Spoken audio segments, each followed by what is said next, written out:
up. Washington produces more apples than anybody. The Washington State Cougars and the Washington Huskies. They are going to meet in Seattle, Washington, Lumen Field, not Husky Stadium, going to meet at Lumen Field, the home of the Seattle Seahawks. 3:30 Eastern, streaming live on Peacock. Now, here's one thing that you see it on the graphic for those of you watching on YouTube.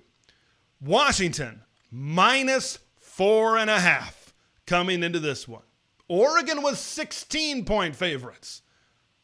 Washington, much less on the Vegas line than their counterparts were to the south in Oregon. That's because Washington State is a good football team.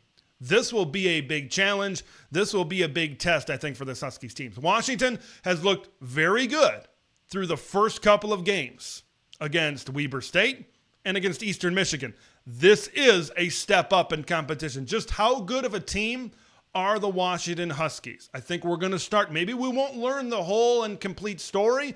I still think Washington is a better team than Washington State, but I think we're going to start to learn where Jed Fish certainly has this football team right now. Now, I think a big reason why Washington State is only 4.5-point dogs right now is because of what they have at the quarterback position, man. Jon Mateer. And it's not necessarily because of his passing ability, although he can sling it down the field. We'll talk more about that here in just a minute. But, man, he is slippery in the run game.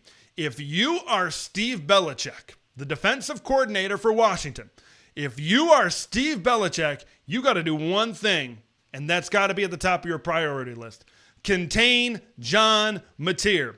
He rushed the ball 21 times against Texas Tech, 197 yards, and a touchdown against the Red Raiders. They could not contain him in that football game, whether it was scrambling when the pass play broke down, whether it was design QB runs. Okay, he is a true dual threat from the quarterback position. So I'm very intrigued to see how Steve Belichick approaches this from a pass rush and a pressure standpoint, because against a mobile quarterback like Jon, if you do your job against their offensive line and you get to the quarterback, but you can't make the play, he gets out and breaks contain. That's when Jon Mateer can really be dangerous. Like Washington has a great edge rusher so far that we've seen, Zach Durfee, 2.5 sacks this season. When he gets in there, when he gets an opportunity to bring down Jon Mateer, him and others, but mostly we're talking about Zach Durfee right now, just because he's been the most productive guy up front for Washington. If he gets to that point, you got to wrap him up. You got to make plays. You cannot, I repeat, you cannot let Jon Mateer extend plays with his legs. He will kill you. Now, Washington State proved last week against a Big 12 opponent in Texas Tech. Look, I'm no Big 12 expert. I don't know where Texas Tech really slots into the Big 12. I know that they're not Houston, they're not Cincinnati, right? They're maybe not some of those bottom tier teams. So they're not completely at the bottom. So the way Washington State played, I think, against Texas Tech was very impressive and certainly adds to the challenge that is this for the Washington Huskies in this game. So you can't let Mateer extend drives with his legs. You know, they've also got a really good freshman running back in Wayshawn Parker that has a burst as well. Another key for the Huskies in this game, you can't let Kyle Williams kill you deep, because when they get the run game going, whether it's with Mateer or whether it's with Wayshawn Parker, they have the ability to hit you over the top. Kyle Williams last year was third on the team in receiving yards, second in touchdowns.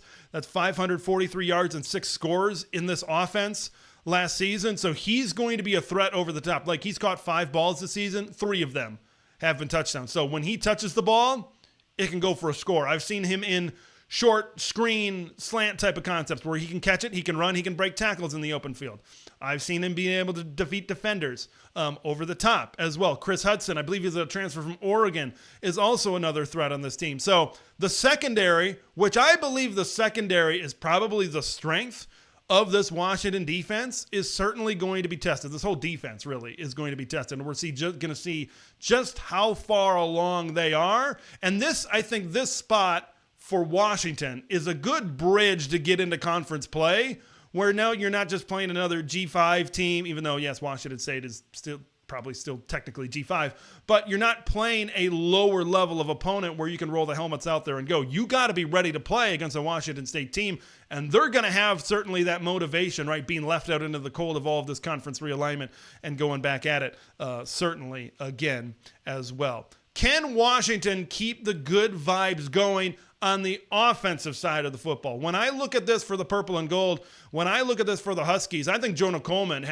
he's just been running the football very efficiently. He was a week 2 warrior last week, a great performance against Eastern Michigan in that particular game as well. He played really good against Weber State, certainly as well. I thought he was really, really good in that matchup. I want to see them run the ball. I want to see them be physical, right? The offensive line was a big question, I think, coming into this season for Washington. Let's see them control the play up front, because I think that opens things up with Will Rogers and company over the top as well. You look at that Texas Tech game. Texas Tech threw the ball 58 times and ran 27, but they averaged 5.5 yards per carry. So I think that Washington can have some success in the run game, certainly against Washington State here in this particular football game. So I think the big keys for the Huskies are going to be on defense. I think, look, I know there's going to be a lot of attention in this game on the offensive side of the football, and I think both teams have pretty good offenses. But I think it's going to be the defenses that make the stop late or make key stops during this game is going to be the teams that win the football game. So maybe it's defenses and not necessarily these high-powered offenses that could certainly be the keys in this game. Huskies, you got a dogfight on your hands. Dogs versus cats, that's always fun to see, right? And it's going to be a challenge, and it's going to be a fight for Washington Huskies at Lumen Field in Seattle on Saturday. Thanks for watching Big Ten TED, where it's all Big Ten all year long. Make sure to like the video to spread the word of Big Ten TED to the masses, and subscribe to the channel for updates on Big Ten content that drops every day.